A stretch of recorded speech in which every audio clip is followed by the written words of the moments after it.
이 주식시장에는 그 해에 나타나는 변수나 이슈들에 의해서 움직이는 거고요. 시황이라는 거는 과거의 데이터를 가지고 꼭 이렇게 딱 짚는 것보다는 지금부터 분기별로, 지금부터 6개월 단위에 장기적으로 만약에 보면서 시황을 보는 사람들은 그냥 롱텀으로 계속 분할 매수해야 되는 거예요, 지수를. 그때그때 시황에 따라서 내가 거래를 하려고 하는 사람들은 그럼 그때그때 상황이 더 중요한 것이지 과거에 그랬다는 것은 또 아니거든요. 우리나라는 경기도 없고 기술 혁신도 없고 정책 사이클이에요. 그래서 조방원 얘기가 나오는 거고 지금도 이것도 정책이에요. 만약에 볼 말에 시장이 원하는 쪽으로 그게 나온다면 그럼 우리 시장은 뭐 9월에 무슨 약세예요. 그거 다르죠. 그러니까 그때 상황에 따라 되게 다르다. 이런 말씀 좀 드리는 겁니다. 예전부터 AI를 말은 했지만 실제로 시장에서 이게 본격적으로 인식을 하고 움직이기 시작을 한 거는 챗GPT에서 LLM이 처음 나오면서 얘기를 지금 한 겁니다. 다 AI 고점을 얘기하는 거예요, 지금요. 그런데 제가 보기에는 이제는 PC도 안에 들어가고 스마트폰에 들어가고 하는 맞춤형 반도체, 맞춤형 AI 이렇게 얘기를 지금 하잖아요. 이런 것들이 지금 진행이 되고 있는 과정에 아직까지 있는 거고요. 그것을 가지고 제품을 만들죠, 서비스화하죠. 이런 것들이 우리의 피부에 와닿는 우리한테 서비스 되는 때까지는 꽤 오랜 시간이 걸릴 거예요. 지금 AI 혁명으로 인해서 앞으로 일어날 일들에서 그려내는 사람들이 얼마나 있을까요? 기껏 우리가 다 아는 거 뭐냐면 자율주행, 로봇, 이런 얘기만 계속 하고 있는 거예요. 근데 어마어마하게 변화된 세상이 있을 건데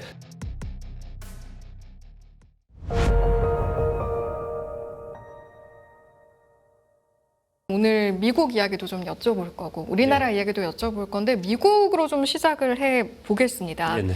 사실은 이제 시장에서 금리 인하 기대감이 좀 높아진 상황인데 아무래도 시선은 고용 지표에 좀 쏠려 있는 것 같거든요. 네. 최근에 고용 지표 좀 어떻게 해석하고 계신지요? 여러분 다 아시겠지만 파월 의장이 제스로 미팅에서 이제 물가보다는 고용 보고서, 고용 지표에 더 관심이 많은 쪽으로 본다라고 이제 얘기를 좀 했고요. 그래서 고용 보고서 신경을 많이 쓰고 있는 상황인 거고요. 고용 보고서가 지난주 금요일 날 발표가 됐습니다. 화면 한번 보시면요. 예. 미국의 고용 보고서 지금 두 가지 화면인데요. 하나는 전월비 비농업 고용자 수 22,000건 나왔고요. 수용치가 6월에는 마이너스가 나왔습니다. 이게 시장의 예상치가 7만 5천 건이었고 7월에 7만 9천 건이었죠. 그러니까 굉장히 쇼크하다 이렇게 표현을 좀 하고 있는 상황인 거고요. 보시면 전반적으로 계속 줄어드는 그런 상황이 좀 있는 상황인 거고요. 그리고 또 한 가지는 그 다음 것은 3개월 평균 신규 고용을 보여주고 있습니다. 이 역시도 이게 지금 2020년부터 지금 보여주고 있는 거거든요. 그래서 고점으로부터 계속 내려오고 있는 그런 상황입니다. 이러다 보니 고용 지표는 한번 악화되기 시작하면은 좀 급격히 악화되는 그런 특성을 좀 갖습니다. 그래서 걱정을 많이 하고 있는 부분이에요. 그런데 이제 시장에서는 고용이 이렇게 안 좋으니 그러면 금리 인하를 빨리 해야 되지 않겠냐. 그리고 B컷까지 해야 되지 않겠냐 얘기가 지금 나오고 있는 그런 상황인 거고 시장에 그래서 요거 나오고 나서 곧바로 9월에 다음 주죠. 다음 주에 25p 금리 인하 확률은 100%까지 갔고 그리고 50pp 금리 인하 확률이 11% 그리고 올해 말까지 75p 금리 인하 확률이 80%까지 갔습니다. 올해 연준 FOMC 회의는 제목분이 안 남았으니까 25p씩 금리 인하를 하면 세 차례 모두 금리 인하를 해야 된다. 이렇게 지금 이제 시장이 기대를 하고 있는 거죠. 근데 이제 그 시점에서 시장이 또 다른 각도로 또 보기 시작을 한 거예요. 그동안에는 맨날 고용이 안 좋을 수도 있다. 물가가 또 뭐 생각보다 높지 않다. 이런 얘기를 하면서 금리 인하를 계속 기대를 하면서 미국 시장이 계속 강했던 것은 금리 인하를 반영하면서 강했던 부분이 상당히 있거든요. 이제 막상 이제 막 가까이 와서 금리 인하를 할 때쯤 되니 그리고 고용 보고서가 굉장히 충격적으로 나오는 걸 보면서 야 이러면 이게 소위 말하는 보험성 선행적 금리 인하가 되는 거냐 아니면 경기 지표나 이런 것들이 침체기 또는 어떤 위기 상황이 닥칠지 모르기 때문에 금리 인하하는 게 아니냐 이 후자 쪽으로 얘기하는 사람들이 생기기 시작한 거예요 그날. 네. 그래서 주말에 보면은 여전히 뭐 이런 지표들 나오면은 굉장히 안 좋게 얘기하는 사람들 굉장히 보수적인 사람들 많지 않습니까? 유튜버들도 굉장히 많고. 그래서 이걸 걱정을 하기 시작을 한 거예요. 그래서, 이 부분에 대해서 시장이 지금부터 다음 주까지, 시장의 평가가 이것을 선행적인 보험적, 금리 인하로 받아들이느냐. 그렇지 않고, 위험의 신호로 보면서 금리 인하로 받아들이냐. 시장의 평가가 굉장히 중요한 그런 단계에 좀 들어갔어요. 근데 저는 전자 쪽으로 아직은 보시고 있습니다. 왜냐하면 미국의 금리가 지금 4.25에서 4.5%잖아요. 굉장히 높습니다. 그리고 높은 상태에서 25비 금리 인하하는 건 아직 갈 길이 있다라는 거거든요. 어느 정도 금리 인하, 지금 만약에 금리를 계속 내려가지고 지금 한 3.5나 3.25 왔다. 그렇다면은 이제부터는 더 내리는 거는 진짜 위험한 거 아니야? 또는 이제부터는 못 내리고 동결하거나 올리는 걸로 가는 거 아니야? 이런 순간에서는 시장에서는 실망 또는 우려의 목소리가 크지만 지금은 굉장히 높은 상태에 있다라고 보기 때문에 저는 우려보다는 시장에서는 그 부분에 대해서는 긍정적으로 보는 것으로 시장이 움직이고 있다라고 저는 생각을 하고 있고요. 첫 번째 그렇게 말씀드리고요. 그리고 이 부분에 또 한 가지 더 말씀드리고 싶은 것은 고용보고서 나오면서 여러 가지 얘기들이 이유들에서 설명을 좀 하는데 이 고용보고서가 요번에 이제 충격적으로 나온 것은 이민 정책, 트럼프 대통령의 이민 정책 이 부분하고 그리고 AI 도입으로 인한 그러니까 뭐라 그럴까요? 채용이 줄어드는 부분 이런 부분들이 좀 있었고 그리고 미국도 인구 증가율이 감소하고 있습니다. 그리고 고령화가 되고 있고요. 그래서 어찌 생각해 보면은 저는 이제 그런 생각을 하는데 저는 사실은 이쪽 애널리스트이고 이쪽 전문가는 아니에요. 근데 시황을 늘 보면서 생각을 해볼 때 여러 가지 지표들을 보면서 생각을 해볼 때 전 세계적으로 저성장 국면이고 전 세계적으로 인구 감소와 고령화되고 있고 네. 그리고 AI 도입이 되고 있는 상황이기 때문에 그러면 고용 지표는 예전처럼 국영제가 막 활성화되면서 막 좋아지는 것이 아닌 이건 다르게 해석해야 되는 문제가 아닌가라는 생각을 들거든요. 네. 그래서 아마도 이 고용 보고서에 대한 평가는 이후에 점차로 달라지는 모습이 많이 나타나지 않을까라는 걸 좀 짚고 넘어가고 싶고요. 그리고 만일 고용보고서가, 그러니까 고용지표가 안 좋게 나오는 부분들 때문에 금리 인하를 하면서 만약에 점차적으로 안 좋은 그런 모습이 나타난다면 트럼프 대통령이 가만히 있을 사람이 또 아니에요. 그래서 트럼프 대통령은 지금 국영제의 리쇼어링 정책을 지금 하고 있지 않습니까? 그래서 이것을 뒷받침하려는 정책들이 좀 나오면서 시장은 그것을 또 바라보면서 거기에 또 희망을 갖는 이런 식으로 움직이지 않을까 생각합니다. 네. 고용 지표를 우리가 볼 때 계속 신규 고용만 얘기를 많이 하는데 네. 실업률이 거의 안 오르잖아요. 맞습니다. 그 얘기는 결국은 채용도 없지만 해고도 없고 맞습니다. 경제활동 인구랑 실업자 나눈 게 실업률이니까 네. 이 두 개에도 변화가 비율의 변화가 없다는 얘기면 네. 문제 아예 없는 건데 사람들이 문제를 억지로 만들었다는 관점도 있을 수 있는데 그건 어떻게 보세요? 이제 그것은 지금 이제 말씀드린 것처럼 사실 미국은 감원을 빅테크 기업에서 많이 했습니다. 네. 감원도 많이 했었고 그리고 국가에서 정부에서 고용하는 부분들도 그 일론 머스크가 해고를 되게 많이 했지 않습니까? 그런 부분이 있었음에도 불구하고 가만히 보면 실업률이 급히 올라가고 있지 않지 않습니까? 네. 그래서 저는 그걸 어떻게 생각하냐면은 자발적으로 취업을 하지 않고 있는 사람들은 그 실업률에 들어가지 않잖아요. 그런 부분들이 상당히 많이 들어가 있을 거라고 생각이 들어요. 그래서 고용이 예전처럼 막 제조업이 부흥했던 국영제에서는 그러면 막 그러니까 인력을 필요하는 쪽도 막 있고 또는 이제 취업을 하려는 사람도 막 있고 물론 미국에 지금 서비스업에는 그런 게 많이 있겠죠. 그런 부분에서 들쭉날쭉하는 부분은 있지만 전반적으로는 일할 만한 사람도 충분히 일하고 있고 그리고 더 채용하지도 않고 그리고 또 나가지도 않고 그 상황 속에서 계속 있는 상태. 그러니까 어떻게 보면은 그 부분이 좋게 보면 좀 좋을 수도 있겠지만은 그냥 멈춰져 있는 정체져 있는 그런 시대로 접어든 게 아닌가라는 생각이 좀 들거든요. 근데 저는 뭐 그렇게 좀 해석을 하고 있습니다. 지난달에 PPI가 조금 높게 나왔던 거에 대해서는 어떻게 해석하세요? 그것은 CPI와 PPI 차이점은 이거지 않습니까? 수입해서 미국으로 들어오는 제품에 대해서 그 가격을 소비자에게 전가시키느냐 안 시키느냐의 문제였지 않습니까? 여태까지의 그래도 이게 굳건하게 있었던 이유는 전 두 가지로 생각하는데 안정적으로 있었던 이유는 첫 번째는 어떻든 간에 그 제조업체들이 그 제품의 가격의 관세로 인해서 올리는 가격을 재고로 인해서 소비자 가격에 전가시키지 않았던 부분이 있었기 때문에 그게 그냥 있었다고 생각을 해요. 그리고 또 한 가지는 중요한 거는 중국하고 지금 무역 협상을 마무리 짓지 않고 있지 않습니까? 계속 이제 연장을 하고 있지 않습니까? 근데 그 연장을 하고 있는 상황이 계속 있기 때문에 그게 반영이 여기 아직까지 안 됐다고 생각해요. 그리고 저는 결국은 중국하고 합의를 볼 거라고 생각을 좀 하거든요. 그래서 아주 발작이라는 표현을 제가 쓰고 있는데, 그러니까 우리가 생각하는 데서 벗어난 수치가 안 나오고 있다고 CPI에서는 생각을 하는데 PPI는 다르죠.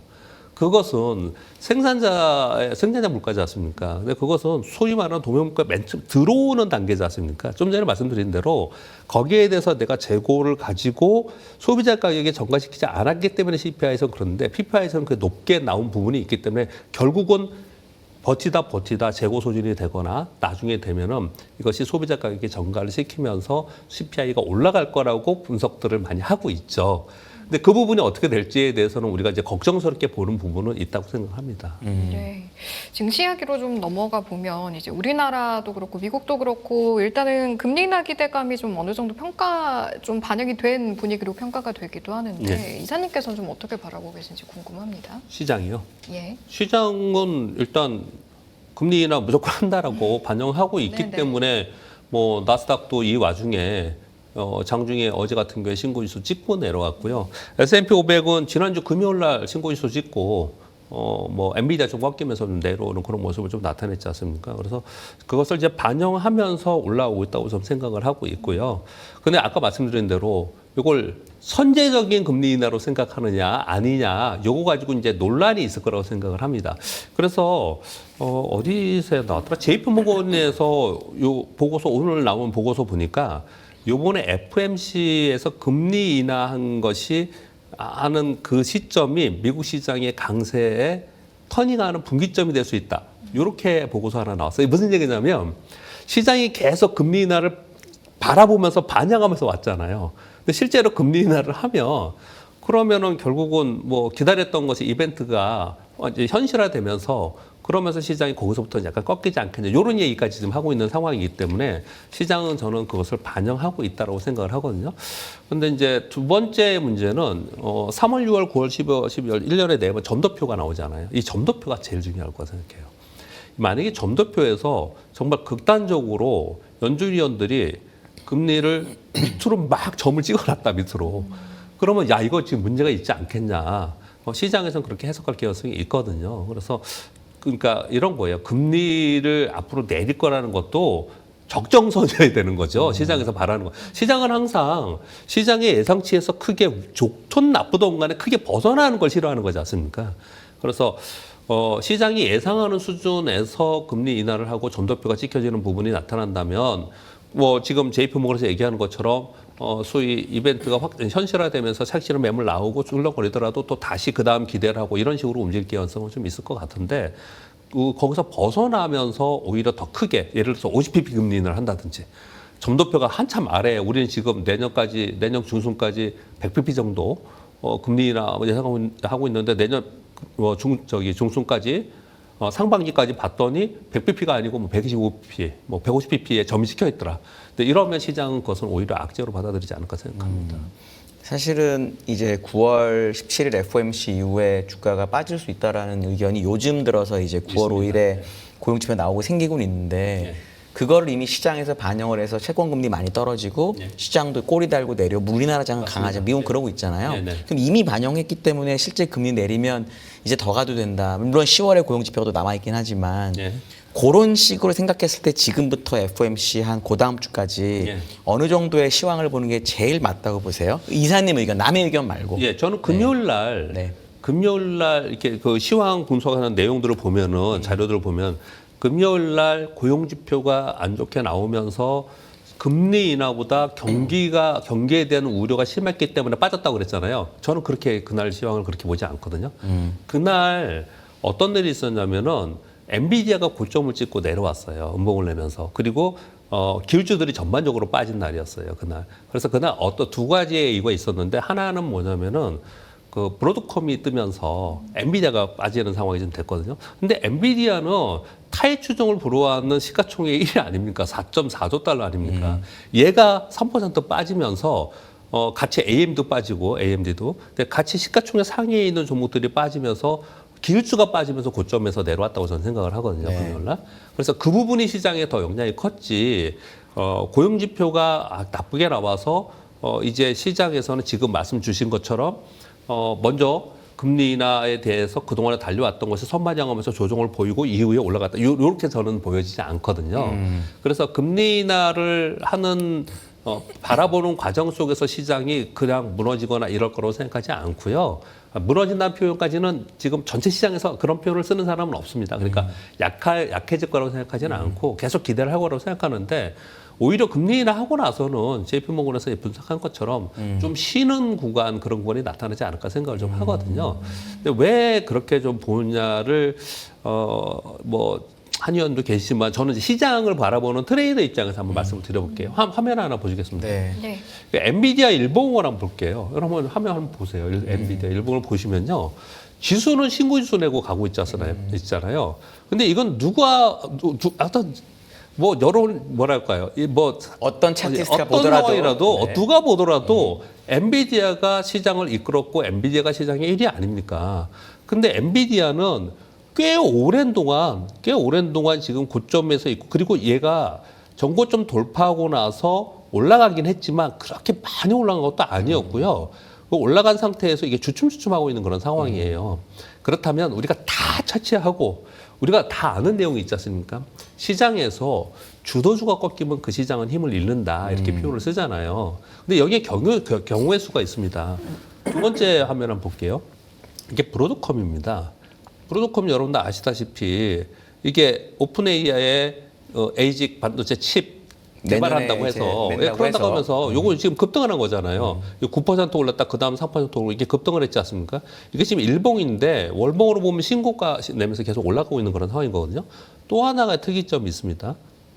마이크론이에요. 마이크론은 정고점을 돌파하고 가고 있지 않습니까? 보세요. 이게 지금 브로드컴은 그렇다 치더라도 마이크론의 일봉 차트하고 엔비디아하고 차트를 보면은 이게 다르잖아요. 엔비디아는 당연히 엔비디아가 주도이고 엔비디아는 계속 강했고 마이크론의 이런 거는 올라가기도 하고 내려가기도 하고 이랬는데 지금은 마이크론은 정고점 돌파하면서 올라가고 있고 엔비디아는 그렇지 않다는 말이에요. 그러니 한마디로 표현하면 어떤 거냐면 경우의 수가 이렇습니다. 주도주가 꺾이면 시장이 꺾인다. 1번. 주도주가 꺾이는데 다른 주식들이 센 종목들이 올라와서 수급의 변화가 생기면서 그래도 지수는 좀 받쳐줘. 2번. 또는 주도주가 꺾이는데 다른 주도도 못 받쳐주면서 시장이 무너지는 경우. 4번. 주도주가 계속 가는 경우, 쉬었다가 가는 경우. 이럴 수 있지 않습니까? 근데 지금의 미국 시장은 보면 이렇게 된 게 한 2주 정도 됐어요.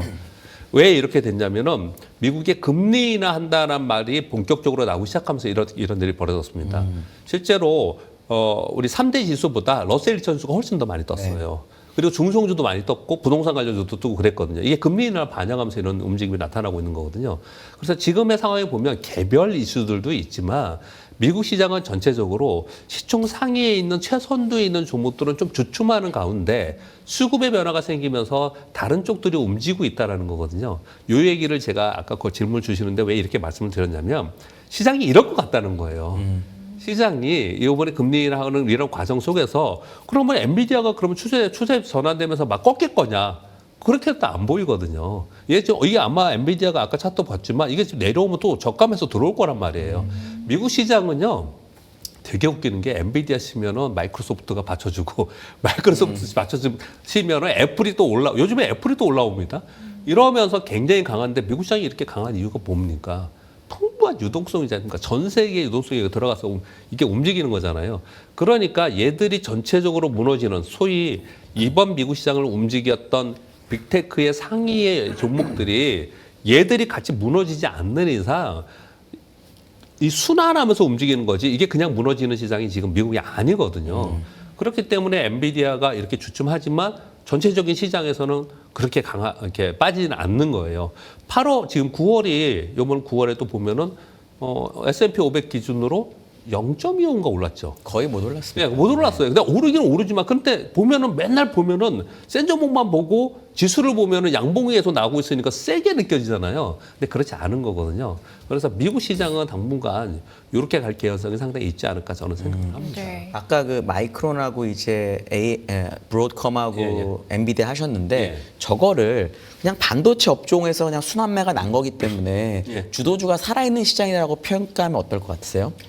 그렇게 평가하는 건 너무 많이 나갔나요? 아니요, 저는 그렇게 생각합니다. 저는 어떻게 생각하냐면요. 요거 뭐 나중에 혹시 질문이 있는 것 같아갖고 제가 이렇게 생각을 해온 건데요. 네. 시장의 사이클은 세 가지로 생각합니다. 하나는 경기 순환적 사이클이 있다고 생각하거든요. 경기 순환적 사이클은 우리가 늘 배워왔고 늘 그렇게 공부하고 했었어요. 그래서 스타일 펀드들이 그렇게 움직이고 있고 경기 사이클에 의한 시장의 순환이 하나가 있고 또 하나는 기술 혁신에 의한 순환이 있습니다. 사이클이 있어요. 또 하나는 정책에 의한 사이클이 있다고 저는 생각합니다. 이렇게 세 가지로 분류를 하거든요. 근데 지금은 전 세계 시장이 막 이렇게 경기가 안 좋았다가 막 좋아지는 그런 구간이 아니에요. 이미 안 좋아진 지가 오래됐습니다. 그러니까 경기 사이클이 아니에요. 근데 지금 시장에서는 두 가지가 존재해 있습니다.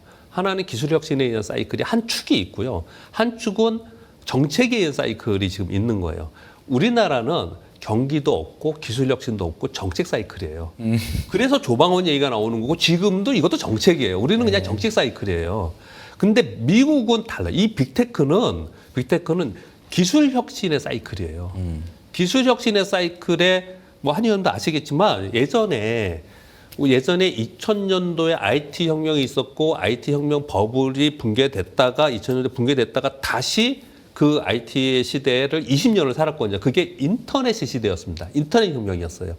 이번엔 AI의 혁명이라고 지금 하는 거잖아요. 이게 시작된 지는 예전부터 AI를 말은 했지만 실제로 시장에서 이게 본격적으로 인식을 하고 움직이기 시작을 한 거는 챗GPT에서 나왔을 때 LLM이 처음 나오면서 얘기를 지금 한 겁니다. 그리고 나서 곧바로 엔비디아가 오르기 시작한 거잖아요. 그러니까 항상 기술 혁신이 나타나면은 과거의 경험으로 보면 하드웨어가 먼저 움직입니다. 왜냐하면 하드웨어 일단 구축이 돼야 되기 때문에 하드웨어 구축을 해놓고 하드웨어의 그 시대를 출발해서 얘들이 어느 정도 계속 올라가고 성과를 내고 어느 정도 되면은 그러면 하드웨어 구축이 어느 정도 됐을 거 아니에요. 그러면 어떻게 되냐면 가격이 떨어집니다. 하드웨어 가격이. 또는 하드웨어의 기술 혁신으로 인해서도 가격이 떨어져요. 그러면 이제 그 가격이 떨어지면 쉽게 얘기하면 엔비디아 얘기하는 거예요. 엔비디아의 가격이 떨어지고 성장률이 떨어지는 순간이 온다고요. 그런 순간이 오면서 캐즘이라는 게 발생이 좀 되거든요. 그때 이제 예전에 2000년대에 그랬던 거예요.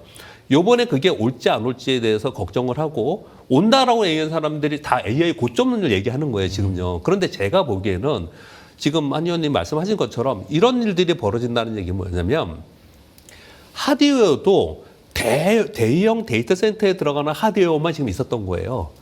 근데 이제는 PC도 안에 들어가고 스마트폰에 들어가고 하는 맞춤형 반도체, 맞춤형 AI, HBM, HBF 막 이렇게 얘기를 지금 하잖아요. 이런 것들이 지금 진행이 되고 있는 과정에 아직까지 있는 거고요. 그리고 나서도 갈 길이 멀어요. 그것을 가지고 제품을 만들죠, 서비스화하죠. 이런 것들이 우리의 피부에 와닿는 우리한테 서비스 되는 때까지는 꽤 오랜 시간이 걸릴 거예요. 2000년도에 저도 그때 증권사 직원이었고 주식을 했지만 그때 인터넷 혁명으로 인해서 오늘날의 뭐 넷플릭스, 뭐 스마트폰, 뭐 또는 아마존 이걸 상상하는 사람들이 얼마나 있었을까? 많지 않았을 거라 생각하거든요. 지금 AI 혁명으로 인해서 앞으로 일어날 일들에서 그려내는 사람들이 얼마나 있을까요? 기껏 우리가 다 아는 거 뭐냐면 자율주행, 로봇, 뭐 이런 얘기만 계속 하고 있는 거예요.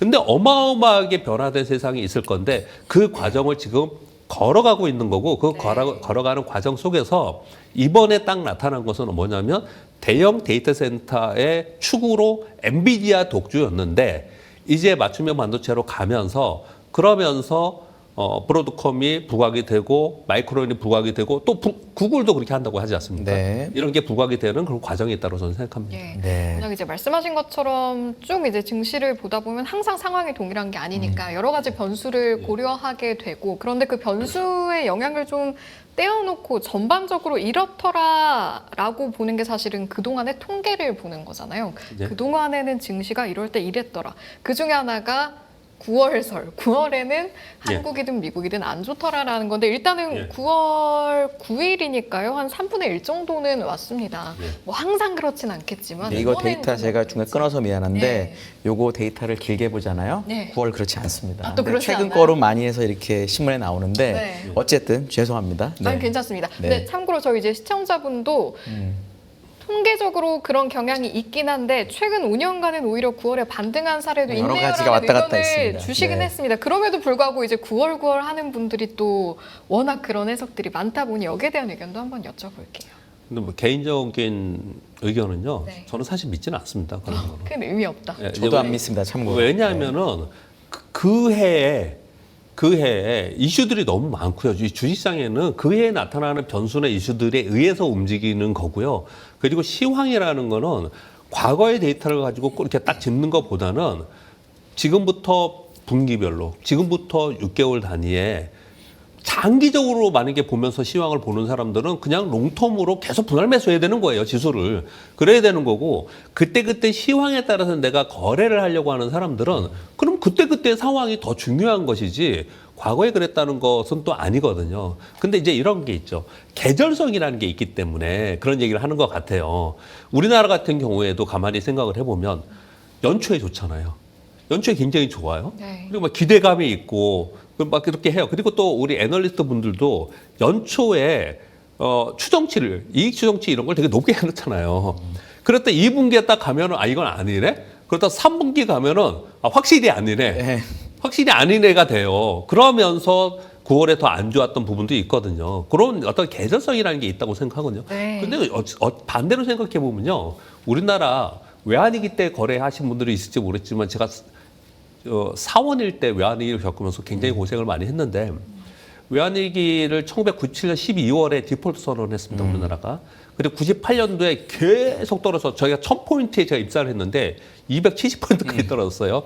270포인트. 200 상상을 하십니까? 277인가 6인가였거든요. 코스피 기준입니다. 코스닥이 아니라. 예. 그게 1998년이었어요. 1998년 추석을 딱 지나고 그리고 선물에선 동시만기를 지나면서 9월을 딱 지나고 저점 찍고 곧바로 수직으로 상승했어요. 그러면 그때 좋았잖아요. 그러니까 그런 이벤트다라는 게 있다라고 생각을 하는데 지금의 이벤트에서 중요한 부분은 우리나라는 그렇게 미국도 그렇지만 우리는 그렇게 약하지 않을 거라고 생각해요. 상대적으로. 왜 그렇게 생각이 또 드냐면 미국은 지금 FOMC의 금리 인하를 기대하면서 움직이고 있잖아요. 그걸 이제 반영하면서 좀 올랐다가 좀 저는 밀리지 않을까라고 생각은 들어요. 그렇지만 크게 밀리는 게 아니고 아까 말씀드린 대로 등락하면서 수급의 변화가 있지 않을까라고 생각을 하거든요. 근데 우리나라는 그거보다는 조금 더 이벤트가 있습니다. 우리는 뭐냐? 우리나라는 지금 정책 이벤트가 있지 않습니까? 네. 제 1차 상법 개정이 있었고 2차 상법 개정이 있었고 요번에 3차 상법 개정을 기대하는 게 자사주 소각에 대한 기대를 하고 있고요. 또 한 가지는 배당 소득세에 대한 분리과세 그리고 세율 요 두 가지가 언제쯤 나느냐? 9월 말에 납니다. 9월 말. 추석 전에 나으려고 하겠죠. 지금 이게 그렇게 노력을 하고 있어요. 네네. 그럼 우리는 그 이벤트가 있는 거잖아요. 근데 저는 사실 그것도 되게 웃겨요. 한전님 어떻게 생각할지 모르겠지만 증권사에서 30년 있었던 사람의 입장에서 그게 그렇게까지 중요하냐? 솔직한 마음을 한번 말씀을 드리는 거예요. 근데 어제 오늘 봤더니 대주주 양도세 기준 그거 10억이 아니고 50억으로 할 수 있다는 것 때문에 막 시장이 막 뜨는 거예요. 오늘도 지금 굉장히 많이 떴잖아요. 야, 굉장히 예민하구나. 내가 너무 둔감해졌구나. 사람들은 정말 예민하구나. 이런 생각이 많이 들어요. 그렇다면 그거보다 더 강력한 게 자사주 소각과 특히 배당소득세 분리과세는 어마어마하게 센 겁니다. 이게 지금 9월 말에 대기되어 있고 만약에 9월 말에 시장이 원하는 쪽으로 그게 나온다면 그럼 우리 시장은 뭐 9월에 무슨 약세예요. 그거 다르죠. 그러니까 그때 상황에 따라 되게 다르다. 이런 말씀 좀 드리는 겁니다. 알겠습니다. 그러면 지금 이사님 말씀 들어보니까 현 상황에서 미국 증시하고 한국 증시를 보면은 예. 굳이 이거를 가르는 게 너무 어렵긴 하지만 어느 게 낫다고 보시나요? 저는 그냥 그 배분의 문제라고 생각합니다. 그럼 어딜 더 많이 배분해야 될까요? 질문을 바꾸겠습니다. 그러면. 안정적으로 하시는 분들 일단 저도 변명을 해야 되니까. 그럼요. 일단 미국은 시총이 큰 시장이잖아요. 그렇죠. 글로벌 빅테크들이 있는 시장이잖아요. 나는 좀 마음 편히 자고 싶다. 뭐 이런 거 있잖아요. 여러분들이 미국의 주식, 빅테크 주식 샀는데 마이너스 30% 났어. 그렇다고 걱정 안 하시잖아요. 우리나라 주식 마이너스 30% 나면 잠 못 자잖아요. 네. 딱 그 차이예요. 그 차이입니다. 신뢰할 수 있냐, 믿을 수 있냐, 성장할 수 있냐 이런 차이인 거지 않습니까? 그러니까 미국 시장에 대해서는 내가 롱텀으로 가고 좀 더 큰 자금으로 언제든지 빠져나올 수 있는 시장이니까 그런 자금으로 배분할 수 있는 거고요. 상대적으로 우리 시장은 그보다는 변동성이 심하지 않습니까? 그리고 시총 자체도 작아서 우리나라 개별 종목들이요. 저도 뭐 투자를 지금 하고 있지만 아니 뭐 한 1, 2억을 살 수도 없고 어쩔 때 팔지도 못해요. 진짜 대형주 말고는 중소형주는 어쩔 때 팔지도 못하는 종목도 생겨요. 그러니까 굉장히 거래하기 어렵거든요. 그런 종목을. 그러니까 자금이 좀 규모가 있거나 어느 정도는 기본 베이스로 미국 시장에 배분을 좀 해놓은 상태도 있다고 생각을 하고요.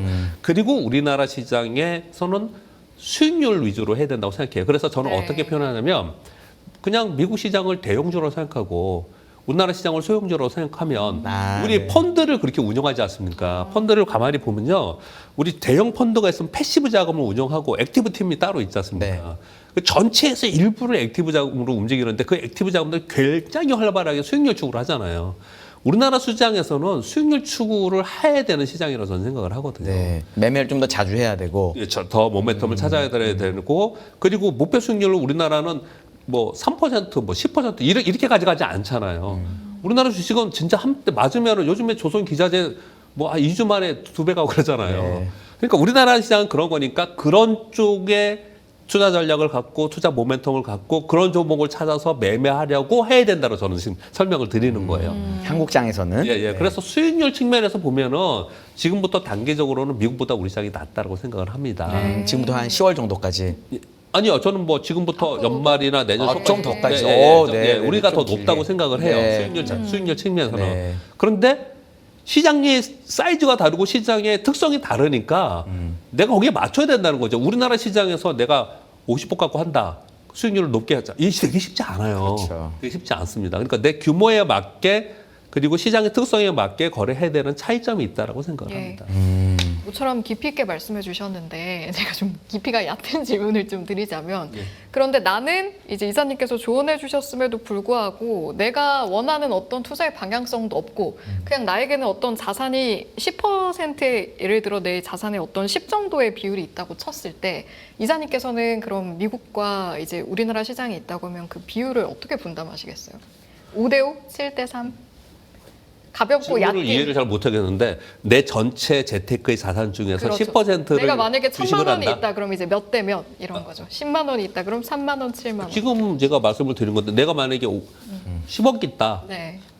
뭐 또 모르겠습니다. 10억 있는 사람 많이 있을 수도 있으니까. 네. 있다고 가정했을 있다고 때. 가정했을 때. 10억이 있다 그러면 한 2, 3억을 한국에 하고 나머지는 미국에 하는 게 조금 안전하지 않을까 생각을 하는데 네, 네. 내가 지금 10억이 아니고 1억이 있다.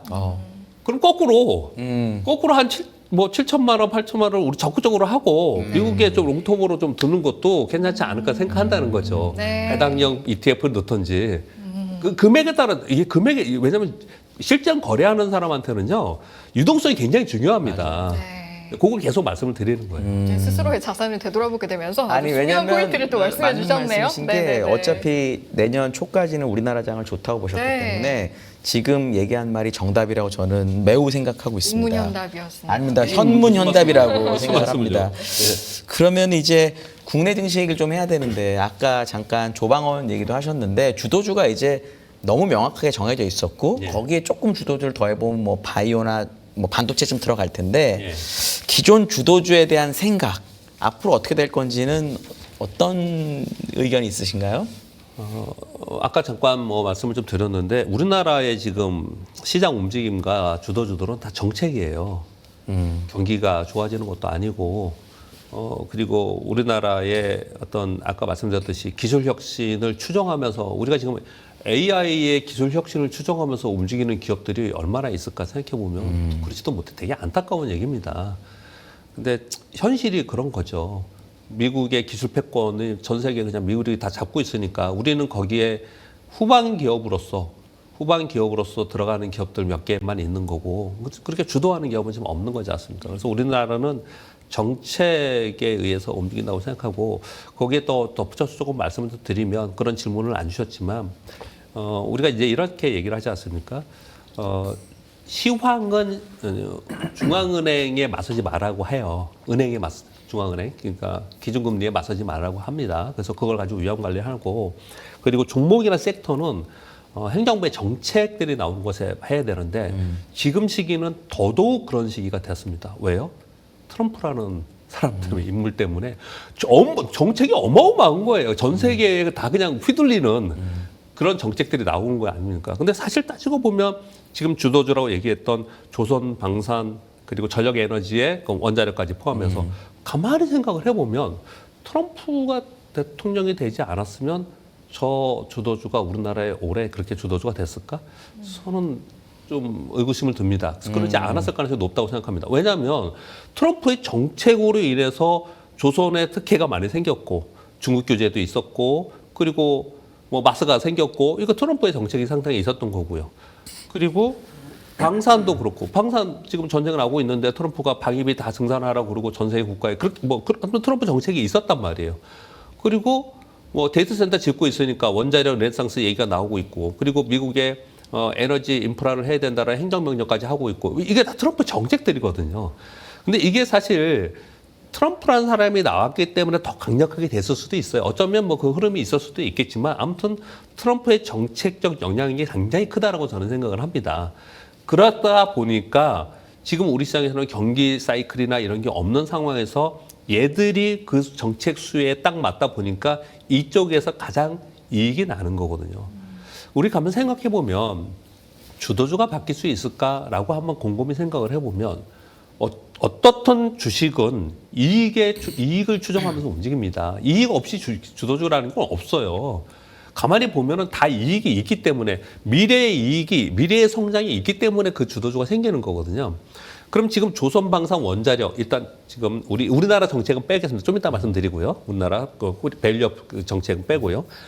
요 조선방산 전력 에너지 전력 에너지에 보면 전력 기기에 있는 변압기 있었고요. 대형 변압기 있었고 그리고 좀 얼마 전에 화장품이 있었어요. 근데 화장품이 지금 다 거의 무너졌습니다. 화장품은요. 그건 지금 관세 때문에 그렇게 된 것 같고요. 얘네들 외에 지금부터 연말까지 또는 내년 상반기까지 이익이 늘어날 수 있는 섹터를 한번 찾아보자고요. 있겠냐는 거예요. 그래서 여기 있을 수밖에 없는 거예요. 한번 다 찾아봐요. 구경제? 옛날에 얘기했던 구경제, 정유화학, 철강 이런데. 근데 얘네들은 모멘텀이 있었습니다. 이익이 적자였으니까 흑자나는 모멘텀은 안 돼요? 구조조정. 네. 예, 구조조정. 적자였다가 빅베스 되면서. 그러니까요. 예, 그거 모멘텀은 생겼어요. 이번에. 왜냐하면 중국도 하고 있고 우리나라도 하고 있기 때문에. 그런 모멘텀은 생겼습니다. 그거 말고 진짜 이익이 나서 이익 성장이 되는 데를 한번 찾아보면은 실제로 얘네들뿐이 없기 때문에 애들이 있는 거거든요. 근데 얘네들이 지금 2달 지었습니다. 2달. 자, 차트 한번 보고 오겠습니다. 이 코스피 일봉 차트를 제가 가져왔는데요. 네. 저 6월에 있는 횡선은 뭘까요? 대선입니다. 중기 대선. 대선 직전 주부터 뜨기 시작했고 대선하고 나서 곧바로 여기까지 뜬 거예요. 3,200까지. 두 번째는 7월 11일이거든요. 이거 3,200 돌파한 날이에요. 이때부터 오늘 이 순간까지 무려 2달 동안은 3,200 전후로 왔다 갔다 한 거예요. 그랬다는 얘기는 무슨 얘기일까요? 시장을 이끌었던 조선방산 원자력이 2달 동안 여기 있었다라는 거예요. 특히 여기서 전력기기는 좀 밑으로 흘렀고요. 방산도 약간 밑으로 흘렀고요. 그리고 원자력도 약간 밑으로 흘렀고요. 조선은 조금 살아있어요. 조선은 살아있는 그런 상황입니다. 이게 약간 차이점이 있었습니다. 그 중에서 제일 힘이 셌기 때문에 조선이 지금 살아있는 거예요. 이 사이에 그러면 어떤 일이 벌어졌냐? 조선의 대표 종목들은 그냥 살아있다고 표현했지만 멈춰 세운 상태에서 조선 기자재가 막 떴어요. 그리고 원자력도 거기 있는 기자재가 막 떴어요. 반도체도 가만히 생각해보면 SK하이닉스나 삼성전자가 그대로 있는 상태에서 그 밑에 있는 장비주들은 막 떴어요. 시장이 이렇게 박스권에 있다 보니까 후방에 있는 중소기업들이 활개를 치는 시장이 2달 동안 있었던 거예요. 오늘 지금 라이브 방송이지 않습니까? 네. 오늘 3,250포인트 위로 넘어섰죠. 3,260포인트가 끝났지 않습니까? 네. 오늘 외국인과 국내기관의 금융투자가 들어왔죠. 지수가 올라갔지 않습니까? 오늘 어땠어요? 오늘 삼성전자, SK하이닉스, 지수사 이런 게 뜨잖아요. 맞아요. 그러니까 어떻게 생각하시면 되냐면 지수가 3,316포인트가 우리 역사적 신고 지수예요. 요건 넘어가겠죠. 뭐다 그렇게 생각을 하지 않습니까? 이걸 넘어서면서 3,500을 가던 3,700을 가던 가는 걸 생각하면서 그쪽으로 내가 시황을 판단했다면 대형주를 계속 가지고 있어야 되는 거예요. 대형주, 지수 관련 대형주를 갖고 있어야 되고, 그리고 지금 얘기하는 조방원의 선두주들을 지금 쉬었지만 걔들이 다시 가야지만 이게 뜹니다. 다시 갈 수가 있어요. 걔들이 가지 못하면 시장은 박스권에 있다고 생각하는 거거든요. 그러니까 시장이 박스권에서 우리 못 갈 거야 생각하는 사람은 이제 선두에 있는 기존의 주도주를 하지 말고 지금 움직이고 있는 중소형주에서 수익률 게임에 동참해야 되는 거고, 시장이 더 할 거라고 생각하는 사람들은 소위 말하는 조방원을 계속해서 지켜볼 수밖에 없다라는 거죠. 왜냐하면 이익은 여기서 나고 있기 때문에 그렇습니다. 그리고 모멘텀도 있고, 잠시 쉬어서 이제 조선 끝난 거 아니야? 또는 원자력 끝난 거 아니야? 또는 뭐 방산 끝난 거 아니야? 이런 얘기들 나오거든요. 그리고 보고서에도 그런 게 많이 나옵니다. 왜냐하면 보고서에서는 어떤 게 나올까요? 이거는 알겠어. 이익 성장이 있는 거 알겠어. 그리고 향후에 성장 모멘텀 있는 거 알겠어. 근데 너무 빨리 왔잖아. 비싸다는 말을 네, 쓰죠. 고밸류 아니야? 이제 이 얘기가 나오면서 이들이 신 거거든요. 근데 얘들이 그러면 빠지면 어떻게 하겠어요? 촉하면서 들어오는 거죠. 그러니까 시장은 얘들로 해서 갈 가능성이 상당히 있다라고 생각을 합니다. 그렇게 저는 주도주에서 생각을 하고 있고요. 여기서 빠진 게 이제 지수사하고 금융주. 밸류업 부스트업 관련주들. 요거는 저는 살아있다고 생각합니다. 이거는 살아있다고 생각하는데, 여기서는 바램은 있는데 그렇게 될지 안 될지는 모르겠는데, 바램 하나는 뭐냐면요. 지난번에 이거 상법 개정한다면서 밸류업 얘기했을 때 제일 먼저 뜬 게 금융지주. 그 다음에 뭐 증권주들 떴고, 그 지주사들 다 움직이고 그랬지 않습니까? 그 지주사들 뜬 것도 그냥 뜬 건 아니고요. 조방원에 있는 지주사들이 더 많이 뜬 거예요. 조방원 산업에 있는 지주사들이 많이 뜬 거거든요. 이들이 떴는데, 그리고 쉬었다가 오늘 증권주들이 막 움직였지 않습니까? 증권주도 움직이고 막 그랬는데, 사실 증권주도 얼마 전만 해도 너무 빨리 왔다, 고밸류다, 이런 얘기를 좀 했었습니다. 근데 오늘 다시 뭐 8%, 10% 떴지 않습니까? 결국은 이 정책적 모멘텀은 거기에 있다라는 거거든요. 근데 그렇기 때문에 다시 그쪽이 움직일 수 있다라고 저는 생각합니다. 지주사들. 특히 지주사들은 더 가능성이 있다고 생각을 하거든요. 그래서 그쪽에서 투자를 해야 되는 거 맞다고 생각하는데, 바램은 아까 말씀드렸던 바램은 너무 제가 섣불리 바램인지 모르지만, 일본처럼, 일본은 이런 정책이 나오고 나서 한 1년 반 동안 한 2배 떴었어요. 엄청나게 떴었는데, 그때 나중에 보니까 어떤 일이 벌어졌냐면, 스타트는 이들 지금 얘기하는 것처럼 지주사, 그리고 금융주 이런 게 스타트를 했지만, 결국은 이익 성장이 있는 성장주인데 저평가됐던 종목들이 있어요. 저PBR 애들. 이들이 떴었거든요. 근데 우리나라에 보면은 중소형주에도 그런 게 되게 많거든요. 근데 우리나라는 그런 거 다 찬밥이에요, 지금. 결국 이번에 이 밸류업 정책의 최종 목적은 우리 시장이 좋아지려면 그들까지 그게 영향권이니까 가야 돼요. 지금까지는 약간 바람을 전제로 말씀하신 것 같아서 실질적으로 가능성은 어느 정도나 된다고 보세요? 정책이 얼마나 강력하게 나오냐에 따라 다르겠지만, 지금까지 나온 것만 결국은 글로 가겠죠.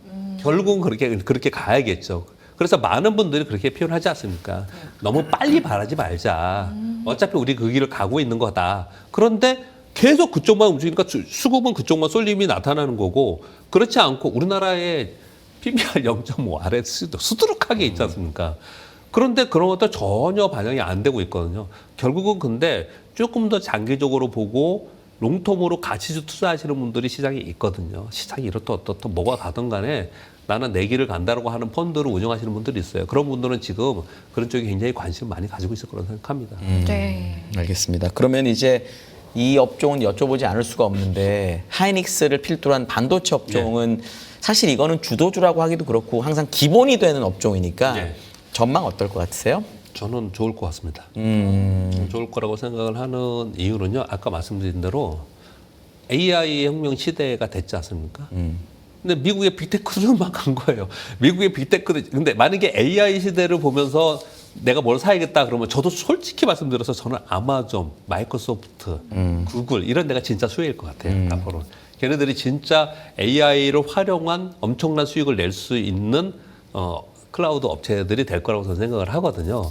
근데 우리나라에서 그런 기업들이 있으면 되게 좋을 거라고 생각하는데 그렇지 못한 형편이고, 물론 그 비슷한 것들을 계속 만들어내고는 있겠죠. 근데 그런 상황이라고 생각을 하는데 거기에 가장 밑바탕이 되는 원자재가 뭡니까? 반도체잖아요.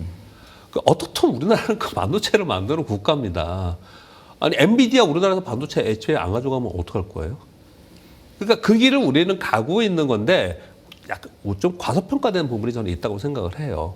마이크론 보세요. 마이크론 올라가는 거 보세요. 근데 우리는 그렇지 못하고 있지 않습니까? 물론 마이크론하고 우리 삼성전자가 좀 다른 부분이 있죠. 삼성전자는 그래서 요즘에 그런 말 나오죠. 삼성전자 가전하고 그 휴대폰 쪽하고 분사해야 되지 않겠냐 이런 얘기 좀 얘기도 나오긴 하고 있지만 왜냐하면 한쪽이 안 좋으니까 여튼 간에 반도체 쪽은 상당히 좋을 수 있다라고 생각을 하고 있고요. 왜냐하면 그러면 이제 다시 정리해서 말씀드릴게요. 네. 반도체가 HBM만 계속 바라봤잖아요. 근데 뭐 HBF 얘기하고 있고 또는 에이징 얘기하고 있고 그래서 결국은 디램은 계속 필요한 상황에 있어요. 근데 미국이 중국 규제하고 있지 않습니까? 그러니까 계속해서 쇼티지가 나올 수밖에 없는 상황이 있을 수 있다고 생각해요. 특히 요즘에 보도 보셨는지 모르지만 삼성전자가 치킨 게임 갈 가능성이 좀 생겼어요, 이번에. 왜냐면 지금 굴욕을 당했잖아요. 예전에 한번 이긴 경험이 있지 않습니까? 치킨 게임에서. 그래서 삼성전자 그럴 가능성이 좀 있거든요. 결국은 수요는 있는데 공급이 쇼티지 날 가능성은 상당히 HBM 말고 다른 쪽에서도 그럴 가능성이 상당히 있다고 생각을 하고요. 그런 과정 속에서 또 한 가지가 있습니다. 지금까지의 반도체는 반도체 사이클, 이 얘기를 정말 많이 드렸는데 반도체 사이클이 저는 아니었다고 생각해요. AI 칩 사이클이었지 레거시 반도체 사이클이 아니었거든요. 이걸 왜 분리하냐고 얘기하는 사람이 있더라고요. 앞으로는 레거시 반도체가 아니고 AI 칩이지 이렇게 얘기하시는 분들도 있긴 한데 레거시 반도체 부분도 분명히 자기의 사이클이 있거든요. 이 사이클은 좋지 않았어요. 근데 AI 칩으로 계속 가면서 레거시 반도체 쇼티지가 생기면서 가격이 이번에 올라간 거잖아요. DDR4, DDR5 올라간 거지 않습니까? 결국 이 시장은 계속 존재해 있는 상태인데 얘들이 올라가려면은 경기가 좋아지면서 휴대폰이 많이 늘고 PC 많이 사고 뭐 이런 것들이 있어야 되지 않습니까? 이런 게 거의 없었거든요. 근데 요즘에 한동안 또 얘기하다가 요즘에 안 하는 게 하나 있는데 윈도우가 소프트웨어를 10월 말에 요번에 바꿉니다. 항상 그거 바뀌었을 때 PC 교체 수위가 생겼어요. 그래서 그런 모멘텀도 분명히 있는 거거든요. 그래서 레거시 반도체까지 같이 동시에 갈 수 있는 부분이 한 가지가 또 있고요. 그리고 네. 또 한 가지는 삼성전자는 미국에서 지금 파운드리 공장이랑 어떻든 계속해서 지금 확장하려고 그러고 건설하고 있는 상황이잖아요. 지금 오늘 뉴스에서 오늘 반도체 부품주가 오르는 거는 평택 P5 공장에 지금 이제 건설 멈춰 있다가 요번에 지금 가동 이제 다시 재개한다고 하지 않습니까? 가동이 아니고 건설을 재개한다고 하잖아요. 그럼 장비가 들어가야 될 거 아니에요. 그렇기 때문에 이렇게 움직이는 거죠. 이 전반적인 걸 봤을 때 AI 시대에 우리는 좀 뒤처져 있었지만 그 가장 밑바탕이 되는 반도체의 우리의 기술력과 우리의 그 핵심적인 반도체 기업들이 있기 때문에 반도체 부분은 작년에는 그 기회가 없었고 올해 상반기에도 좀 없었는데 올 하반기에는 저는 기대가 상당히 있다라고 보고 있습니다. 알겠습니다. 말씀하시면서 이제 중간에 미국과 중국 이야기 잠시 해주셨는데 예. 이야기 나온 김에 이제 미중 이야기도 해보면 전승절이 또 굉장히 주목을 받았었는데 뭐 보란 듯이 전승절 끝나자마자 중국 보면 지금 고율의 반덤핑 관세 미국에 부과를 했거든요. 예. 워낙 경제 패권을 다투고 있긴 했는데 이를 계기로 좀 더 그게 본격화된다라고 했을 때 앞으로의 시장은 좀 어떻게 봐야 할지도 궁금합니다. 저는 별 문제 없을 것 같은데. 문제 없다. 왜냐면은 네. 미국이 이번에 중국이 히트로 무기 갖고 딱 갔더니 그냥 꼼짝도 못 하지 않습니까? 이런 측면에 한 가지가 또 있다고 생각하고요. 네. 그리고 또 한 측면은요. 이건 좀 얘기하기가 조금 예민한 민감한 부분이긴 한데 트럼프 대통령이 왜 중국한테는 아무 얘기 안 하고 맨날 시진핑을 칭찬할까? 그럼 그건 결국은 중국의 최종 타겟은 중국인데 미국에. 항상 대화의 어떤 여력은 항상 열어놓잖아요 보면. 근데 딴 국가는 안 그러잖아요. 네. 딴 국가는 안 하는데 중국 그러잖아요. 중국과 그러니까 미국 최종 서로. 가장 네. 최대적인 타겟이 중국인 상태에서 마지막에 싸우려고 지금 준비하는 거라고 생각하는데 저는 왜 민감하다고 생각하냐면 네네네. 중국하고 안 싸우는 거 아니야 마지막에? 마지막에 중국하고 타협해가지고 트럼프기 때문에 그런 거예요. 다른 정치인이었으면 그런 생각을 안 할 텐데 트럼프기 때문에 야, 그러면 세계 질서의 패권 질서나 아니면 정치적 질서 속에서 야, 그러면 우리가 1위야. 니네 2등 하게 해줄게. 2등으로. 이렇게 가는 게 아닌가라는, 이거 개인적인 생각을 좀 민감하지만 여기까지만 할게요. 그러니까 여러 가지 경우수가 있다고 생각을 하는 거예요. 네. 그런데 왜 무역 전쟁이 크게 문제가 안 될 거라고 생각을 하냐면, 아까 히트로 뭐 얘기도 하고 그랬지만은 지금 가만히 보면은요, 결국 중요한 거는 기술 성장, 미래 기술에 대한 바이오, AI 이런 게 패권을 누가 지고 가느냐의 싸움을 하는 거지, 중국한테 관세를 좀 더 받겠다? 이런 게 중요한 게 아니라고 생각을 합니다. 그래서 무역 전쟁으로 인한 걸로 인해서 과거 트럼프 1기 때 2018년부터 19년 동안 싸웠잖아요. 그 부분하고 이 부분하고 좀 다른 방향이다라고 저는 생각을 합니다. 알겠습니다. 거의 이제 마지막이 돼가지고 아까 물론 이 미국하고 한국 뭐 증시 어떻게 배분한 이런 얘기도 하셨지만 예. 투자자들한테 뭐 많이 얘기하셨겠지만 요렇게 막 헷갈리고 어렵고 할 때 어떤 마인드로 투자를 하면 가장 좋은지 멘탈적인 얘기 좀 해주시고 가시면 제일 좋을 것 같아요. 자기 스스로를 믿으면 될 것 같습니다. 못 믿을 때는요? 그냥 무작정 나를 믿자 하면서 왜 그런 생각이 드냐면요. 네. 제가 정확히 30년 오래 됐는데요. 증권사 입사한 지 사령장 네. 받고 30년 됐는데요. 보니까 제 주변에 훨씬 더 성공하고 훨씬 더 성공했다는 거는 큰 돈을 버는 것도 있지만 업계에서 성공했던 사람들 있지 않습니까? 그 사람들을 보면은 일단 투자 인사이트를 만드는 건 중요해요. 아무나 할 수는 없는 거니까. 그래서 이런 방송 많이 보시고 맞다 틀리다로 생각하지 말고 막 많이 듣는 거예요. 그러다 막 그게 그러다 보면은 자기 인사이트가 생기잖아요. 이제 그거를 다른 말로는 맨날 하는 얘기라서 하기 싫어서 제가 표현을 안 했는데, 자기의 투자 전략을 만드는 거잖아요. 투자 원칙을요. 그걸 일관성 있게 자신을 믿고 가면은 결국은 그게 되거든요.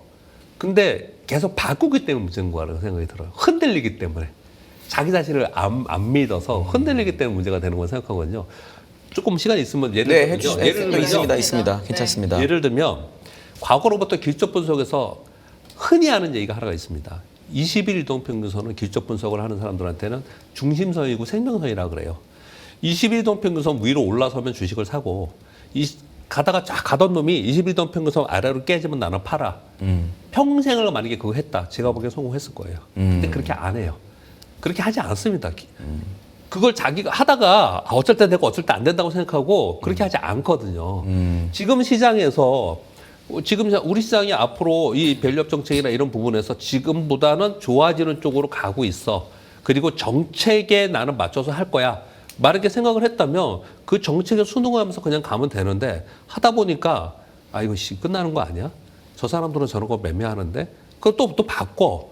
중간에 바꾸는 게 문제라고 생각이 많이 들어요. 그래서 자신의 인사이트를 만드는 것도 굉장히 중요하고, 그 다음에 그걸 토대로 된 자기의 원칙이 있다면 자기 자신을 믿고서 가보는 게 굉장히 중요하다고 생각합니다. 왜 이런 말 자꾸 드리냐면은, 가는 놈만 가고 지금 손해보는 사람 굉장히 많습니다. 그렇죠. 이런 상황 속에서도 지금 성공한 펀드 가치 투자로 성공한 분들 있잖아요. 그런 분들 지금 하나도 못 오르고 빠져있는 종목들을 맨날 사는 사람들도 있어요. 네. 그분들은 자기 원칙을 그렇게 하는 거거든요. 그런 것들을 가지고 계셨으면 좋겠습니다. 알겠습니다. 원칙을 지켜라. 너무 중요한 말씀인 것 같습니다. 네. 진짜로. 자, 이제 보내드려야 하는데 마지막으로 딱 하나만 예. 더 여쭤보면, 지금 이제 제작진 요청사항으로 급히 들어온 네. 질문인데, 사실 금값이 요즘에 계속 오르고 있고, 뭐 우리나라도 하루에 1톤이 거래가 됐다라고는 하는데, 보니까 우리나라뿐만이 아니라 각국의 중앙은행이 이제 계속 안전자산인 금을 매입하기도 하고 또 최고치를 경신하기도 하고, 예. 그래서 보면 금값 앞으로 더 오를 것이다 이런 전망 많긴 하거든요. 최근에 금값 추이 어떻게 보시는지와 전망까지 여쭤보겠습니다. 금이 더 올라간다 내려간다는 건 많이 저보다 전문가분들이 미국 월가에서 얘기하니까 그냥 그렇게 하시면 될 것 같은데요. 네. 왜 오르냐 내리냐를 좀 보시면, 옛날에는 금이 오르면 대표적인 안전자산이기 때문에 앞으로 어떤 위험이 올 수 있어. 이거를 대비하면서 지금 채권 시장 보면은 사실은 위험하게 보는 경우 볼 수도 있거든요. 네. 그래서 금의 수요가 더 생긴다라고 해석도 하고 그런 수요가 분명히 있을 거라고 생각합니다. 워렌 버핏 뭐 이런 워렌 버핏은 금을 사지는 않지만 금을 혐오하죠. 예, 예. 아주. 네. 향후에 미래의 위험에 대해서 대비해서 하시는 분들이 있다고 저는 생각을 하거든요. 근데 저는 네. 그거보다는 지금의 현상을 마지막으로 그 말씀 드릴게요. 지금의 전 세계 시장, 우리는 그 흐름에 동참하지 못했지만 지금의 전 세계 시장은 저는 대단한 버블을 만들고 있다고 생각을 합니다. 개인적으로. 그리고 트럼프가 대통령이 되면서 트럼프가 거기에 얹어서 트럼프 버블을 만들고 있다고 저는 개인적으로 생각을 합니다. 그러다 보니까 주식시장 올랐죠. 그러다 보니까 코인 어마하게 올랐죠. 금 올랐죠. 이게 같이 올라가는 그런 상품들이 아니거든요. 근데 전부 다 같이 올랐어요. 경기는 안 좋은데 부동산도 안 좋고 경기도 안 좋은데 얘들이 다 올랐지 않습니까? 거기에 유동성을 계속 퍼보려고 하고 있습니다. 지금 감세 정책하고 있죠. 거기다 10월 이후에 아마 대규모 국채 발행을 할 겁니다. 국채 발행하는데 받아줄 때 있어야 되니까 스테이블 코인 하라고 막 이러지 않습니까? 어마어마한 유동성을 보강하면서 이제 시장이 움직이고 있지 않습니까? 그 유동성들이 이 자산들을 다 끌어올리고 있다고 생각을 하고 있거든요. 그래서 지금 그런 걸 투자하시는 분들은 내가 언제까지 이 투자를 하고 언제 끝내야 되느냐의 문제는 이 유동성의 향연이 언제쯤 끝날까는만 계속 생각하시면 말 그대로 버블이 터지는 걸 좀 터질 때까지 있으면 안 되죠. 그러니까 터질 때까지- 염두에 두고 대비해라라는 말씀이시잖아요. 안 터질 것 같습니까? 어떻게 돼요? 언제 터질 거냐라든지 당분간은 아닐 수 있다. 뭐 이 당분간은 정도로만. 아니죠. 네. 예, 예. 근데 지금은 버블을 분명히 만들고 있다. 그래서 자산들이 이렇게 랠리를 벌이고 있는 거다. 근데 나는 위험하다고 해서 도망갈 거냐? 아니면 그 기회니까 나는 동참해서 수익을 낼 거냐? 이런 선택의 문제인 거죠. 네.